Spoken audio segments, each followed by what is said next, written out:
Yang aneh, si bapak kos ini kok kayak ngorok gitu loh teman-teman, kayak suara babi ngorok gitu, terus ketawa, ngorok lagi, ketawa lagi, ngorok lagi, ketawa lagi, gitu terus berulang-ulang.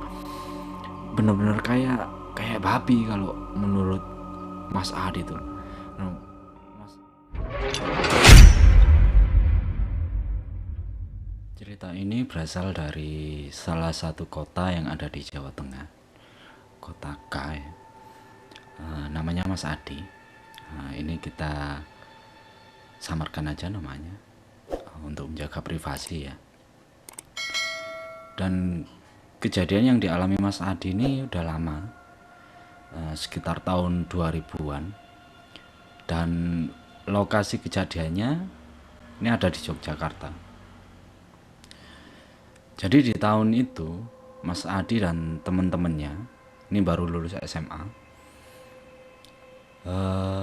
pada waktu itu mereka ini pingin untuk lanjut kuliah. Emang biasanya kalau untuk regional Jawa Tengah ini tujuan atau tempat favorit calon mahasiswa baru itu biasanya kalau nggak Semarang ya Jogja.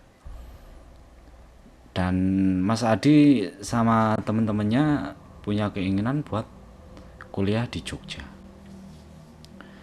Kan ada jeda waktu ya antara kelulusan sama tes masuk perguruan tinggi negeri.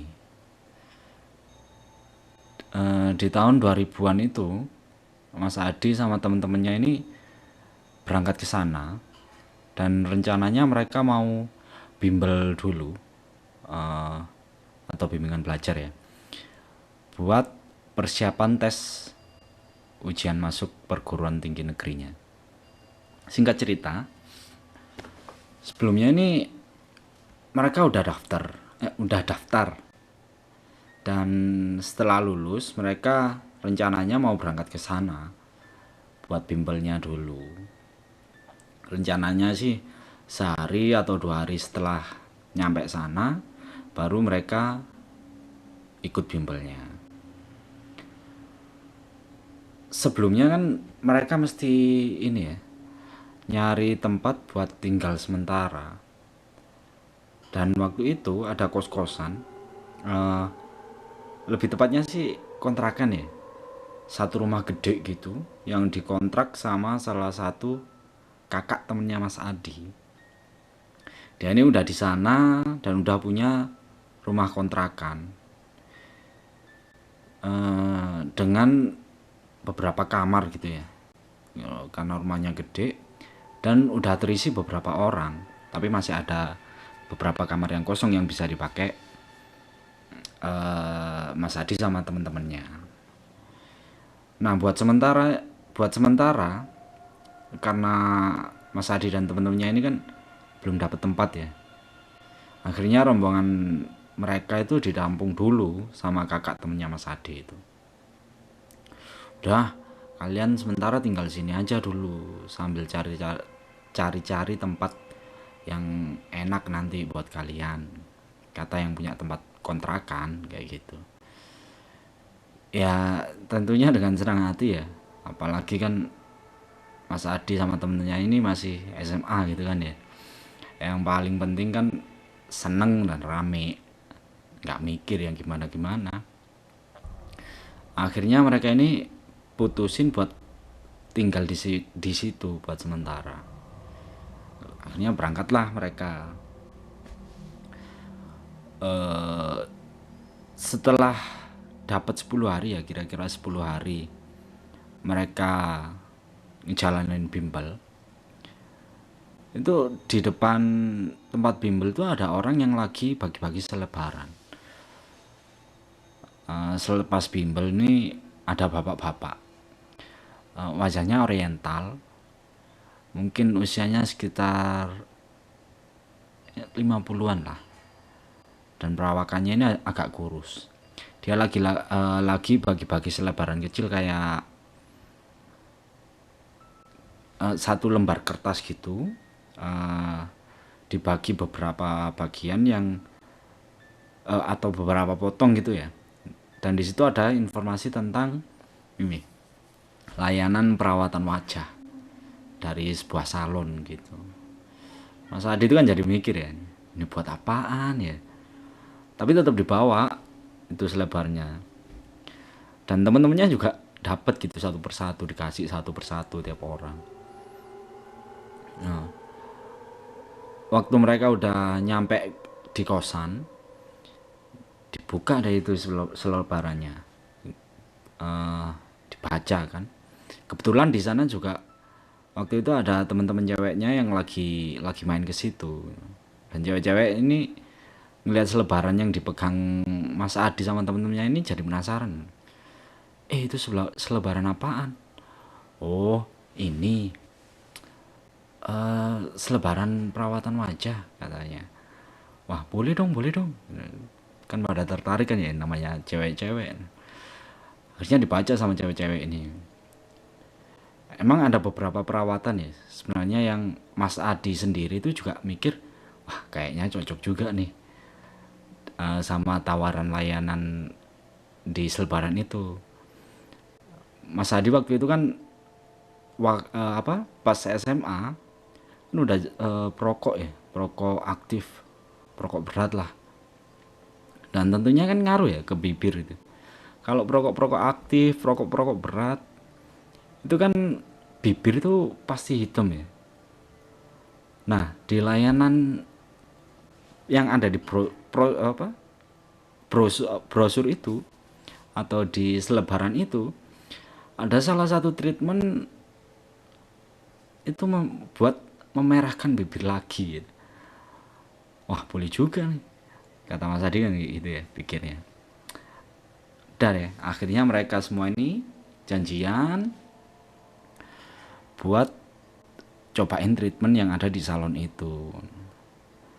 Singkat cerita, 2 hari kemudian gitu ya, sore hari selepas maghrib lah, mereka semua ini berangkat karena jam bukanya salon itu sendiri tuh dari jam 5 sore sampai jam 9 malam.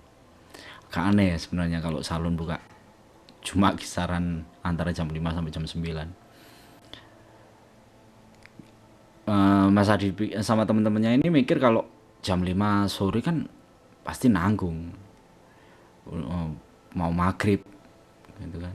Akhirnya mereka mutusin buat selepas maghrib aja berangkat ke sana. Udah berangkat mereka rombongan ke sana, nyari alamatnya, muter-muter. Ini ada beberapa ya rombongan ya, cowok cewek gitu, belasan orang, lumayan banyak sebenarnya. Kesana mereka ini berangkat nyari tempatnya dan akhirnya itu tuh ketemu sesuai dengan alamat yang ada di brosur itu ya.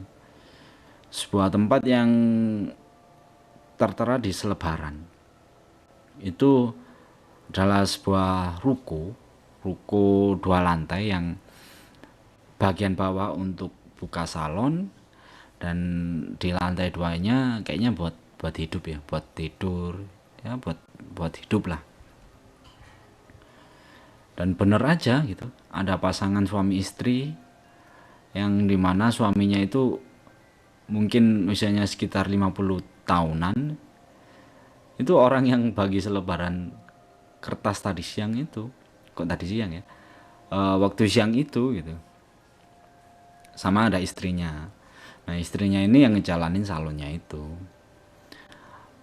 Akhirnya mereka satu persatu itu mulai coba. Tapi sebenarnya itu gini,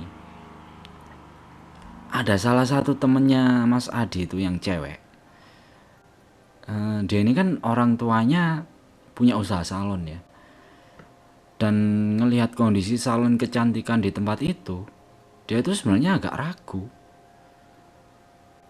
Sebelumnya dia udah sempat ngomong gitu, aku kok nggak sreg ya.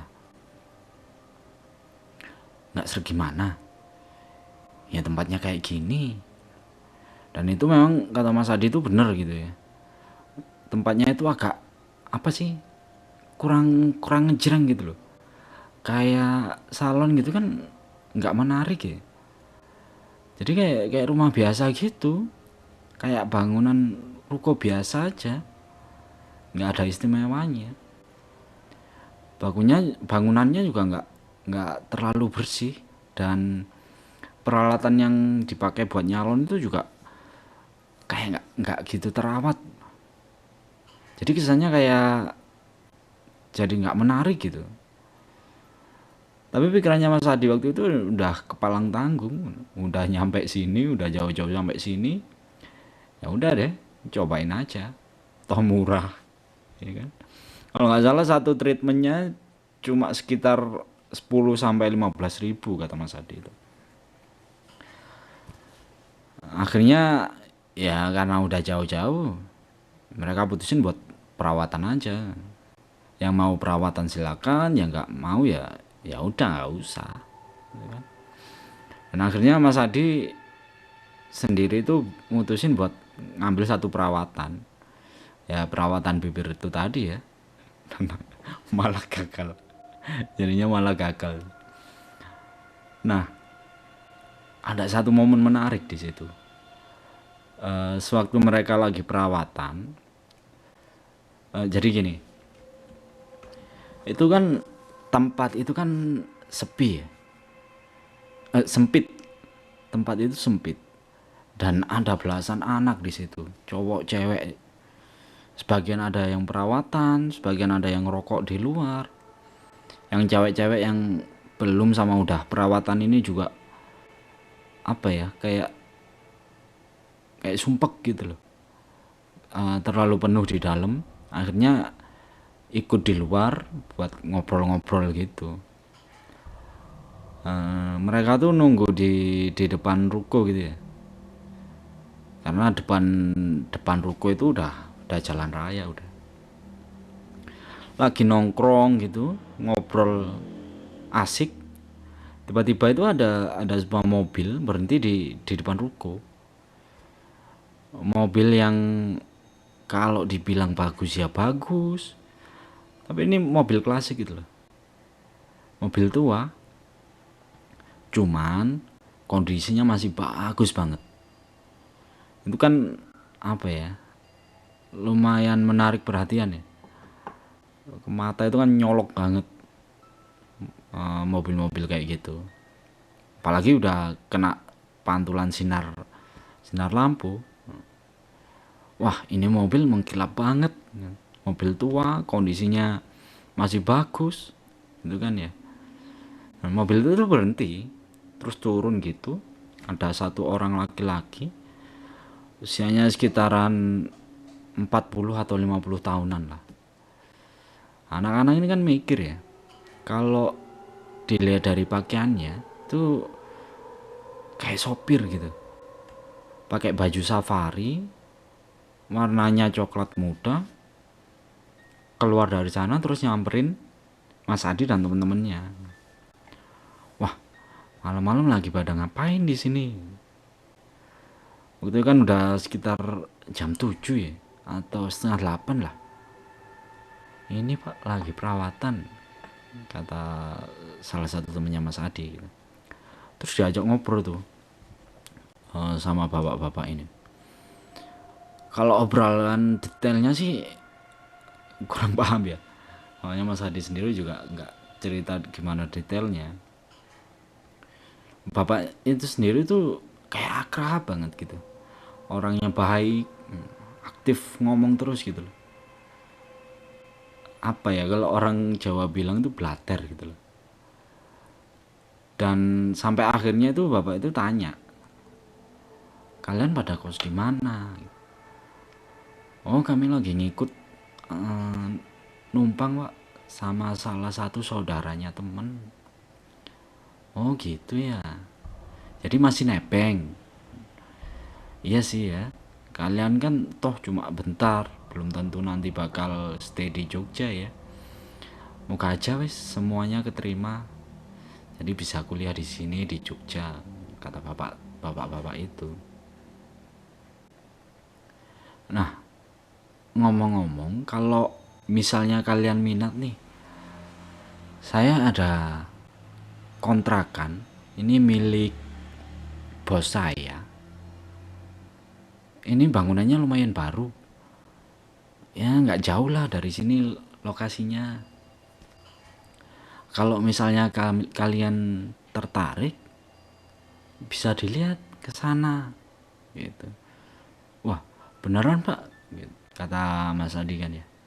Iya, ini terus dikasih sama bapak-bapak itu kartu nama, terus ada nomor telepon juga, alamatnya juga jelas gitu ya di kartu nama itu. Ya deh Pak, nanti kalau ada waktu kita coba datang ke sana buat ngecek kontrakannya, kata teman Mas Adi kayak gitu ya. Terus bapak itu pamit buat langsung balik. Nah, akhirnya itu kan semua selesai ya, yang perawatan di situ satu persatu, prosesnya juga lumayan lama. Balik mereka pulang ke kosan. Nah, setelah di kosan itu baru muncul keluhan-keluhan gitu ya, yang katanya sakit lah karena di facial, kan dipencet-pencet gitu ya, kalau facial itu penceti jerawatnya. Dan sebagian besar dari mereka itu kan banyak yang baru pertama kali itu ngalamin treatment kayak gitu. Mas Adi sendiri juga agak nyesel gitu ya, yang tadinya bibirnya hitam pingin jadi merah lagi atau balik kayak dulu waktu belum ngerokok, ini malah kayak luka gitu. Terus setelah beberapa hari malah malah jadi hitam gitu loh, bukannya jadi merah. Udah pada nyesel. Tapi Mas Adi bilang juga, ya harga segitu juga mau berharap kayak gimana gitu kan ya, harga murah kayak gitu. Nah, setelah beberapa hari bimbel udah jalan lagi itu, Mas Adi ini kepikiran, terus ngobrolin sama teman-temannya. Kalian ingat nggak sama bapak-bapak kapan hari yang nawarin kontrakan? Coba cek yuk ke tempatnya kayak gimana, siapa tahu cocok. Dan teman-temannya Mas Adi ini juga excited gitu ya, kayak tertarik gitu buat lihat ke tempatnya. Ya wis, ayo kita cek ke sana gitu. Akhirnya ada beberapa orang yang berangkat buat ngecek rumah itu ke kontrakan. Ini 3 motor, 6 orang itu berangkat sesuai alamat yang ada di kartu nama. Mereka ini kan bukan orang asli situ ya, jadi mereka ini tanya-tanya dulu ke kakak temennya Mas Adi itu yang udah lama tinggal di situ. Soalnya waktu itu kan belum ada Google Maps, belum ada GPS kayak gitu kan ya. Cuman modal dari mulut ke mulut aja, tanya sini tanya sana gitu kan. Akhirnya berangkat mereka, muter. Akhirnya sampai ke daerah yang ada di alamat kartu nama itu. Dan nyampe situ pada celingak-celinguk tuh nyari rumahnya yang mana gitu kan ya. Terus kelihatan tuh ada mobil yang dipakai bapak-bapak waktu itu gitu kan. Terus pikiran, wah itu kayaknya mobilnya gitu. Itu rumah gede, mobil itu ada di dalam rumah gede, lantai 2, itu gede banget, juga bagus.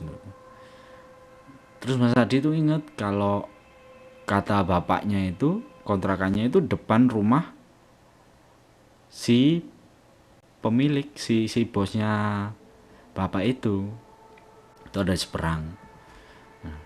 Wah ini kontrakannya yang ini kan, kata bapak kapan hari itu kan kontrakannya di seberang rumah. Oh iya ini. Nah itu kontrakannya itu 2 lantai, bangunan yang lumayan baru sebenarnya, mungkin baru 2 atau 3 tahun ya, yang termasuk baru ya untuk bangunan umur segitu. Bangunan 2 lantai itu lumayan gede bangunannya. Di depannya tuh juga ada kayak lapangan basket mini gitu ya, nggak segede lapangan asli, cuman mini. Ya lumayan sih untuk main-main gitu cukup. Terus ada tamannya kecil juga. Wah, bagus banget nih tempatnya kata Mas Adi. Ini cocok ini buat buat kita tinggal sini. Dari tempat bimbel juga nggak terlalu jauh gitu kan ya. Kan jadi bahan pertimbangan juga ya, letak kontrakan atau tempat tinggal sama bimbelnya gitu. Terus mereka pada bingung nih, ini kita tanyanya gimana, ini mau ketuk-ketuk ke pintu nggak enak. Zaman segitu kan handphone belum umum ya, belum semua orang bisa pegang. Zaman segitu tuh masih zamannya poliponik, HP jadul kayak gitu. Dan mereka ini nggak ada yang punya satu pun gitu. Jadi kalau misalnya mau telepon atau hubungi nomor yang ada di kartu nama itu kan mereka mesti cari telepon umum dulu. Terus Mas Adi bilang, oh ya udah deh, kapan kapan aja kita balik ke sini. Yang penting kita tahu dulu tempatnya kayak gimana. Oh ya deh, ya deh, kata teman-temannya kayak gitu. Terus mereka waktu mau putar, mau balik gitu ya, mau balik pulang, terus ada bapak-bapak yang manggil, mas, mas, mas, dari dalam rumah itu. Mereka noleh semua. Wah, ternyata bapak-bapak yang kapan hari ngasih tahu itu ya, yang nawarin kontrakan itu. Wah, Pak, kebetulan banget kita udah mau balik tadi. Kita udah mau ketuk pintu nggak enak. Jadi kita putusin buat balik tadi. Kebetulan sekali bapak ini manggil kita gitu. Oh iya mas, ini monggo silakan masuk. Disuruh masuk tuh sama bapak itu. Akhirnya kenalan mereka ini. Nama bapaknya ini ternyata Pak Budi. Ini nama samaran juga. Namanya Pak Budi. Terus mereka suruh masuk, 3 motor masuk. Pintu gerbang gede gitu. Mereka masuk ke pelatarannya. Terus sama Pak Budi ini Mas Adi dan teman-temannya suruh nunggu dulu di teras gitu ya. Ada tempat duduknya gitu. Suruh nunggu dulu di situ gitu. Bentar mas ya, saya panggilkan bos saya, pemilik kontrakannya. Oh iya pak, monggo. Terus nggak berapa lama gitu muncul ibu-ibu gitu. Nah ini yang buat Mas Adi agak serem gitu ya, Mas Adi sama temen-temennya. Ibu-ibu itu mukanya kayak muka orang-orang zaman dulu gitu teman-teman. Klasik lah ya kalau Mas Adi bilang itu. Dan anehnya siang-siang kayak gitu itu beliau pakai baju putih, apa ya, daster gitu loh, daster putih panjang, terus rambutnya digerai. Itu kan jadi bikin Mas Adi itu mikir gitu, kok kayak Mbak Kun gitu kan ya. Cuman kan Mas Adi tahu ya kalau itu beneran orang gitu. Jadi mereka nggak gitu mikir aneh-aneh gitu. Cuman kalau dilihat dari tampilannya ini kok unik gitu ya. Terus bu kosnya itu nanya gitu, oh ini yang lagi cari kontrakan ya? Oh iya bu benar. Kapan hari saya ditawarin sama Pak Budi tentang kontrakan ini, kata Mas Adi gitu. Oh gitu, iya iya. Kalau mau bisa dilihat ke depan. Oh beneran bu, boleh lihat? Iya nggak apa-apa, dilihat aja biar enak gitu, biar tahu suasananya kayak gimana. Udah Pak Budi, diantar aja ini mas-masnya buat lihat kontrakan di depan. Oh iya Bu, kata Pak Budi ya. Akhirnya dibawa sama Pak Budi ke kontrakan itu, masuk, nyebrang jalan gitu ya. Terus masuk, terus Mas Adi sama teman-temannya itu juga kagum juga gitu ya, buat kontrakan kayak gitu, gede, bangunan baru, dan ternyata kamarnya itu lumayan gede-gede semua, apalagi kamar mandinya ada di dalam gitu. Itu bangunannya kan 2 lantai ya, cuman Mas Adi sama teman-temannya ini nggak ngecek yang di atas, dipikirnya kan kalau kamar kayak gini kemungkinan besar juga sama. Cukup lihat lantai satu ada, udah cukup gitu. Terus Mas Adi itu bilang ke Pak Budinya, oh ya Pak, saya cocok kayaknya di sini, suka saya sama tempatnya, nggak jauh juga dari tempat bimbel gitu. Tapi saya ini Pak ya, kasih kabar beberapa hari lagi, mau kasih tahu teman-teman yang lain juga, siapa tahu mereka juga mau mau kos di sini. Oh iya Mas, nggak apa-apa. Nanti kalau datang lagi ke sini, langsung aja ke rumah depan, nanti bisa ketemu saya. Atau kalau saya nggak ada, bisa ketemu bapak atau ibu nanti. Oh iya Pak, gitu kan ya. Akhirnya mereka tuh balik, pulang dulu ke kos, terus dikabarin sama teman-teman yang lain juga. Nah, setelah beberapa hari, Mas Adi itu balik lagi ke tempat itu, sama ini lebih banyak temen lagi yang lain juga pengen lihat gitu ya.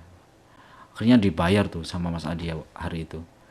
Akhirnya diambil 3 kamar untuk 6 orang ya. Jadi satu kamar diisi 2 orang, satu kamar 2 orang, satu kamar 2 orang gitu. Dan yang lainnya ini masih belum belum mutusin gitu mau tinggal di situ atau enggak nantinya. Kalau Mas Adi sendiri tuh udah mikir kalau misalnya nanti nggak keterima kuliah di sini di negeri, ya udah kuliah ambil swasta aja gitu kan. eh yang jelas Mas Adi ini udah nyaman dan pingin kuliah di Jogja gitu pikirnya, jadi langsung dibayar hari itu juga dan langsung ditinggalin sama Mas Adi sama 6 orang temennya tadi ya. Dan tadinya itu kan tempat itu tuh sebenarnya sepi gitu teman-teman, karena rumah bangunan yang cukup baru. Dan kalau kata Pak Budi itu sebelumnya itu ada yang kos di situ, cuman orangnya udah lulus semua jadi kosong, kebetulan kosong semua, nggak ada yang nempatin sama sekali gitu. Jadi tempatnya itu beberapa waktu itu kan sebelumnya itu kan sepi gitu ya, karena Mas Adi sama teman-temannya tinggal di situ, jadi banyak tuh yang datang teman-temannya Mas Adi, banyak yang datang, banyak yang nongkrong di situ, jadi ramai banget kontrakan itu. Dan nilai plusnya lagi gitu ya, ibu kos dan bapak kos ini baik banget ke Mas Adi sama teman-temannya. Sering nyuruh Pak Budi itu buat ngantar makanan gitu ya, meskipun juga kadang makanan kecil atau kue-kue gitu ya. Makanan berat juga kalau lagi makan malam, Pak Budi ini sering disuruh bapak ibu kos ngantar makanan ke Mas Adi sama teman-temannya. Makin betah Mas Adi di situ sama yang lain. Nah, beberapa waktu setelahnya gitu ya, setelah UNMPTN, dan ternyata nggak ada satupun yang lolos SNMPTN-nya atau apa ya, ujian masuk UMPTN-nya itu nggak ada yang lolos sama sekali. Akhirnya semua pada mutusin buat ambil ke swasta, kuliah di perguruan swasta. Eh, dan mereka ini akhirnya kos di situ juga ya. Akhirnya dari semuanya itu diambil 6 kamar jadinya. Dan di lantai satu, di lantai bawah itu yang tersedia itu 5 kamar. 5 kamar. Jadi ada satu dua orang ya, dua orang yang akhirnya ambil di kamar atas di lantai 2. Karena kan satu kamar diisi dua orang, jadi di bawah 5 kamar itu 10 orang. Ya, mau nggak mau kan yang dua mesti di atas gitu. Nah, suatu malam gitu ya, sekitar jam 8 jam 9, ini dua orang yang di atas ini kan lagi nongkrong gitu ya, di lantai 2-nya ada kayak tempat buat nongkrong juga, ada kursi depan kamar gitu. Mereka lagi asik-asik ngobrol. Ya, kalau dari lantai 2 itu kan karena rumah ibu kos di seberang itu kan jadi kelihatan banget ya. Rumah ibu kos kan juga lantai 2 gitu. Nah, di depan ini di lantai 2 itu kan pintu rumah ibu kos itu kan ada ornamen kacanya gitu ya. Nggak penuh pintu kayu gitu. Jadi di tengah itu ada kayak ada ornamen kaca kayak gitu. Jadi kalau lihat ke dalam itu bisa kelihatan gitu. Meskipun di dalam itu udah remang gitu ya, cuma pakai cahaya lampu karena udah malam, tapi masih bisa kelihatan gitu dari depan. Nah, waktu dua orang lagi ngobrol ini, itu samar-samar mereka ngelihat kayak ada sosok gitu di depan pintu. Ini di dalam ya maksudnya. Di dalam itu di depan pintu. Kok kok ngeri ya? Pakai daster putih, rambutnya digerai gitu. Ih, jangan-jangan Pak Kun gitu. Yang satunya itu panik gitu kan ya, takut. Yang temen yang satunya langsung bilang tuh, "Hus, ngawur. Itu kan ibu kos. Emang dandanannya kan kayak gitu." Oh iya iya oh iya iya. Bener juga gitu. Mereka ini akhirnya lanjut ngobrol lagi gitu ya. Nggak terlalu dihiraukan, nggak enak juga kalau terus mandengin ke situ. Terus beberapa waktu itu, namanya kita lagi ngobrol kan, kadang kita ngelihat ke segala arah ya, kadang ngelirik ke depan juga, lihat ke depan. Nah, sekitar setengah jam itu lumayan lama, itu sosok itu tetap ada di depan pintu itu dan posisinya tetap. Dan mereka ini juga bingung ya, ini kok betah banget berdiri di situ. Ngelirik sekali, ngobrol lagi, terus agak lama nanti ngelirik lagi, ngobrol lagi. Akhirnya yang lirikan ketiga itu tiba-tiba kayak sosok yang ada di situ itu kayak ngelambain tangan gitu, kayak dada gitu ke mereka. Eh, itu bos, itu bu kos kok dada-dada ke kita ya? Iya iya lu, nggak tahu, udah balesin aja, ikut ngelambain tangan juga mereka berdua gitu. Nah, akhirnya lanjut ngobrol lagi mereka berdua. Agak lama berikutnya, yang satu itu kayak kayak bingung gitu ya, lihat ke rumah ibu kos itu. Duh, kok ada yang aneh ya? Kok tangannya ibu kos kayak merentang ke atas kayak gini teman, kayak merentang ke atas kayak gitu gitu. Iya ya, itu lagi apa sih ibu kos, kok aneh kayak gitu? Diperhatiin terus sama mereka berdua. Terus satunya tuh nyeletuk gitu, itu kok kayak kaki ya, bukan tangan gitu. Iya bener-bener loh. Jadi mereka tuh lihatnya kayak ibu kos itu lagi handstand gitu loh teman-teman. Jadi tangannya di bawah, kakinya di atas. Ya gitu, lihatnya tuh mereka kayak gitu. Kan panik kan ya, mereka berdua itu jadi panik. Jangan-jangan itu bukan ibu kos, itu bukan ibu kos, apaan tuh? Lari mereka berdua, akhirnya lari turun. Mas Adi sama teman-temannya ini yang di bawah itu kan kaget juga ya, tanya, ada apa, ada apa. Itu tadi lihat ibu kos di depan. Kenapa emangnya ibu kos? Nggak tahu sih itu ibu kos apa bukan. Apa Mbak Kun jangan-jangan. Ngawur aja. Emang ibu ibu kos kan dandannya kayak gitu. Ada yang bilang kayak gitu ya, lu nggak ketawa semua, malah ketawa jadinya. Terus mereka berdua itu ngomong, jangan bercanda dong, ini serius. Aduh, takut banget. Masa ibu kos itu posisinya tangannya di bawah, kakinya di atas?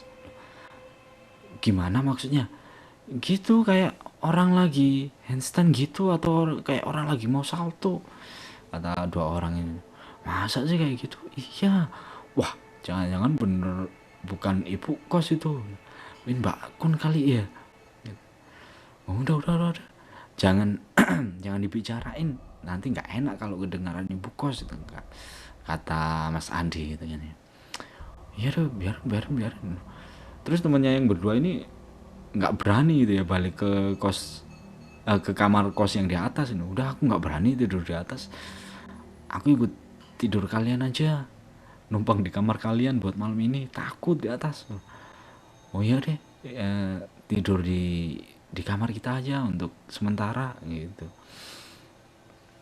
Akhirnya kayak gitu kan ya. Malam itu berakhir, lanjut ke hari-hari berikutnya. Ini singkat cerita aja ya. Nah, kan bapak kos sama ibu kos itu sering nyuruh Pak Budi buat ngantar makanan ya.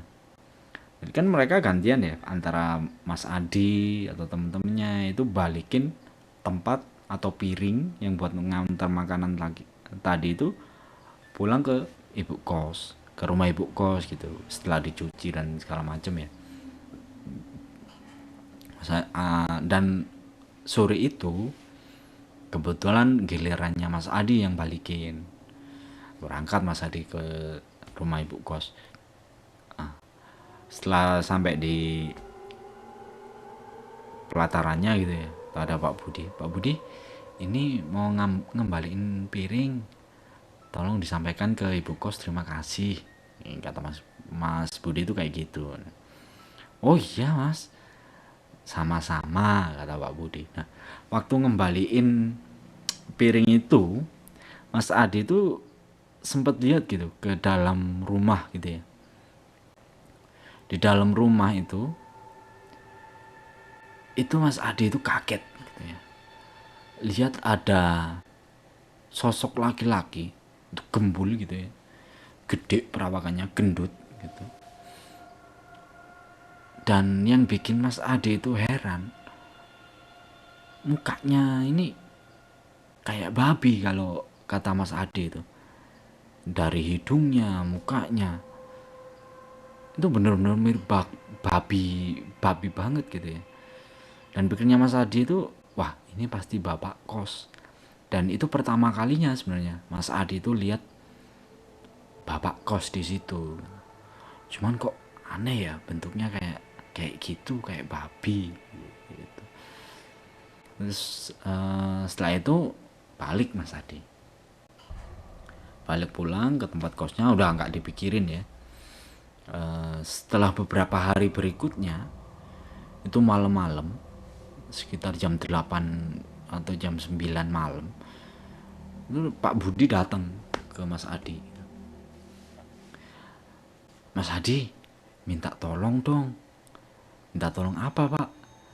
Ini bantuin saya, lampu di rumah lagi mati, ini korslet, saya mau ganti lampunya. Mas Adi minta tolong ya, pegangin tangganya biar saya aman gitu, saya takut kalau sendiri, takut nanti jatuh. Oh iya Pak, boleh. Nah, berangkat mereka berdua tuh. Pak Adinya itu naik ke tangga, dan Mas Adi pegangin dari bawah gitu. Diganti lampunya, itu kan yang korslet ya, lampu teras depan rumah yang korslet itu diganti. Setelah diganti, Pak Adi itu turun dari tangga, terus mau hidupin listriknya lagi yang jeglek tadi ya, yang mati itu. Nah, waktu lampu itu atau listriknya itu kembali di on kan, ini tiba-tiba Mas Adi ini udah pindah ke dalam ruangan gitu. Dan Mas Adi kan familiar ya jadinya ya. Loh, kok aku jadinya ada di dalam rumah? Padahal tadi kan aku di luar pegangin tangga buat Pak Budi. Nah, begitu Mas Adi itu noleh keluar gini, ngangkat kepalanya keluar, yang aneh itu Pak Adi itu masih ada di atas tangga, masih di posisi sebelumnya. Padahal kan tadi Pak Adi itu turun ya, udah hidupin listriknya lagi. Nah, udah kaget kayak gitu, Mas Adi ini lihat ke dalam gitu ya.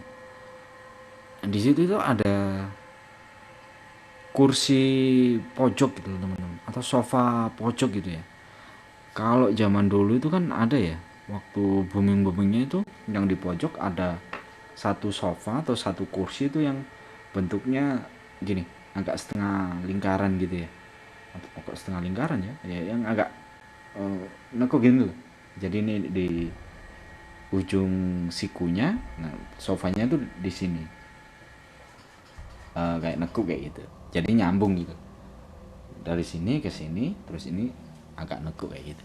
Nah, di atas sofa yang segi itu, yang melengkung itu tuh Mas Adi tuh lihat ada sosok bapak-bapak kapan hari itu, yang dipikirnya Mas Adi itu si bapak kos, itu tuh lagi duduk di situ sambil gini ya, tangannya ke samping-samping gitu. Nah, yang aneh, si bapak kos ini kok kayak ngorok gitu loh teman-teman, kayak suara babi ngorok gitu, terus ketawa, ngorok lagi, ketawa lagi, ngorok lagi, ketawa lagi, gitu terus berulang-ulang. Bener-bener kayak kayak babi kalau menurut Mas Adi tuh.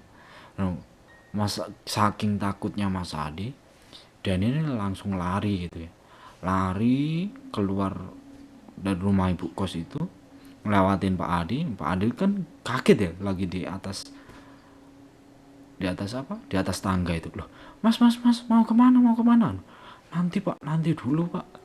Itu Mas Adi langsung terus saja itu, tanpa berhenti sama sekali gitu. Nah, kayaknya di part ini cukup segitu teman-teman ya, karena ceritanya ini lumayan panjang. Jadi kita sampai di sini dulu. Nah, nanti lanjut ke part 2-nya, karena panjang banget ini ceritanya. Biar nggak apa ya, nggak bosen lah dengarnya. Jadi durasinya kita bikin cukup segini lah ya, biar teman-teman dengarnya juga enak. Secepatnya nanti akan di upload ya untuk part berikutnya. Oke, segitu aja teman-teman. Terima kasih buat yang udah nonton video ini, udah yang buat yang udah support, udah subscribe semuanya, udah komen, udah like, dan buat teman-teman yang udah share juga, terima kasih banyak.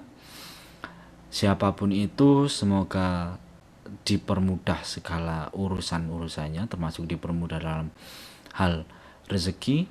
Siapapun itu yang sekarang lagi sakit, semoga segera diberikan kesembuhan. Terima kasih teman-teman. Wassalamualaikum warahmatullahi wabarakatuh.